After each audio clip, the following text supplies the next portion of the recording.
बर्बरीक कौन थे और क्यों हम बर्बरीक को भगवान खाटू श्याम के नाम से जानते हैं? चलिए सुनते हैं।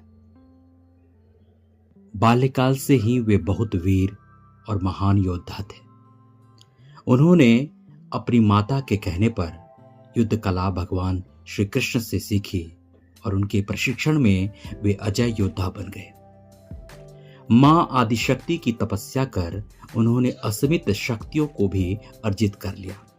तत्पश्चात अपने गुरु श्री कृष्ण की आज्ञा से उन्होंने कई वर्षों तक महादेव की घोर तपस्या करके उन्हें प्रसन्न किया और भगवान शिव शंकर से 3 अभेद बाण प्राप्त किए और 3 बाणधारी का प्रसिद्ध नाम प्राप्त किया। साथ ही अग्निदेव ने उनसे प्रसन्न होकर उन्हें अपना दिव्य धनुष प्राप्त किया। महाभारत का युद्ध कौरवों और पांडवों के मध्य अपरिहार्य हो गया था। अतः ये समाचार बर्बरीक को प्राप्त हुआ तो उनकी भी युद्ध में सम्मिलित होने की इच्छा जागृत हुई। जब वे अपनी माता से आशीर्वाद प्राप्त करने पहुंचे तब मां को हारे हुए पक्ष का साथ देने का वचन दिया।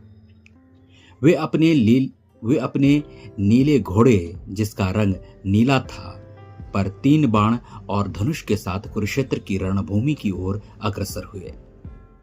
सर्वव्यापी श्री कृष्ण ने ब्राह्मण वेश धारण कर बर्बरीक से परिचित होने के लिए उन्हें रोका और ये जानकर उनकी हंसी भी उड़ाई कि वो मात्र 3 बाण से युद्ध में सम्मिलित होने आया है। ऐसा सुनने पर बर्बरीक ने उत्तर दिया कि मात्र 1 बाण शत्रु सेना को परास्त करने के लिए पर्याप्त है और ऐसा करने के बाद बाण वापस तर्कस में ही आएगा। यदि तीनों बाणों को प्रयोग में लिया गया तो तीनों लोकों में हाहाकार मच जाएगा। इस पर श्री कृष्ण ने उन्हें चुनौती दी कि इस पीपल के पेड़ के सभी पत्तों को छेद कर दिखलाओ जिसके नीचे दोनों खड़े थे। बर्बरीक ने चुनौती स्वीकार की और अपने तुनीड़ से 1 बाण निकाला और ईश्वर को स्मरण कर बाण पेड़ के पत्तों की ओर चलाया। तीर ने क्षण भर में पेड़ के सभी पत्तों को भेद दिया और श्री कृष्ण के पैर के इर्द गिर्द चक्कर लगाने लगा, क्योंकि एक पत्ता उन्होंने अपने पैर के नीचे छुपा लिया था। बर्बरीक ने कहा कि आप अपने पैर को हटा लीजिए वरना ये आपके पैर को चोट पहुंचा देगा। श्री कृष्ण ने बालक बर्बरीक से पूछा कि वो युद्ध में किस ओर से सम्मिलित होगा, तो बर्बरीक ने अपनी मां को दिए वचन दोहराया कि वो युद्ध में उस ओर से भाग लेगा जिस ओर की सेना निर्बल हो और हार की ओर अग्रसर हो। श्री कृष्ण जानते थे कि युद्ध में हार तो कौरवों की ही निश्चित है और इस पर अगर बर्बरीक ने उनका साथ दिया तो परिणाम उनके पक्ष में ही होगा। ब्राह्मण वेश में श्री कृष्ण ने बालक से दान की अभिलाषा व्यक्त की। इस पर वीर बर्बरीक ने उन्हें वचन दिया कि अगर वो उनकी अभिलाषा पूर्ण करने में समर्थ होगा तो अवश्य करेगा। श्री कृष्ण ने उनसे शिष्य का दान मांगा। बालक बर्बरीक क्षण भर के लिए चकरा गया, परंतु उसने अपने वचन की दृढ़ता जताई। बालक बर्बरीक ने ब्राह्मण से अपने वास्तविक रूप से अवगत कराने की प्रार्थना की और श्री कृष्ण के बारे में सुनकर बालक ने उनके विराट रूप के दर्शन की अभिलाषा व्यक्त की। श्री कृष्ण ने उन्हें अपना विराट रूप दिखाया। उन्होंने बर्बरीक को समझाया कि युद्ध आरंभ होने से पहले युद्ध भूमि की पूजा के लिए एक वीरवर क्षत्रिय के शीश के दान की आवश्यकता होती है।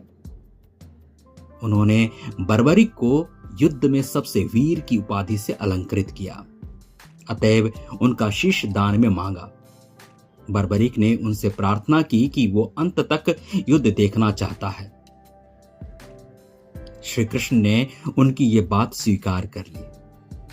रात भर बर्बरीक ने अपने आराध्य भगवान शिव की पूजा अर्चना की और फाल्गुन माह की द्वादशी को स्नानादि से निवृत्त होकर पूजा अर्चना करने के पश्चात उन्होंने अपने शीश का दान दिया।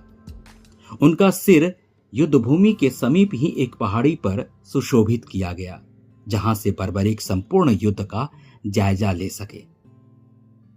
युद्ध की समाप्ति पर पांडवों में ही आपसी बहस होने लगी कि युद्ध में विजय का श्रेय किसको जाता है।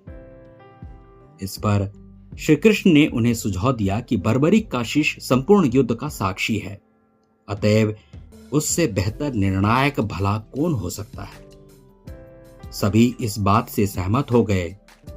बर्बरीक के शिष्य ने उत्तर दिया कि श्री कृष्ण ही युद्ध में विजय प्राप्त कराने में सबसे महान कार्य किया है। उनकी शिक्षा, उनकी उपस्थिति, उनकी युद्ध नीति ही निर्णायक थी। उन्हें युद्ध भूमि में सिर्फ उनका सुदर्शन चक्र घूमता हुआ दिखाई दे रहा था, जो कि शत्रु सेना को काट रहा था। यह सुनकर श्री कृष्ण ने बर्बरीक को वर दिया और कहा कि तुम मेरे श्याम नाम से पूजे जाओगे।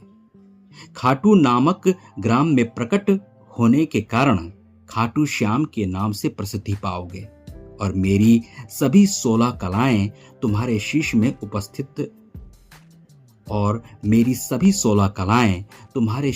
स्थापित होंगी और तुम मेरे ही प्रतिरूप बनकर पूजे जाओगे।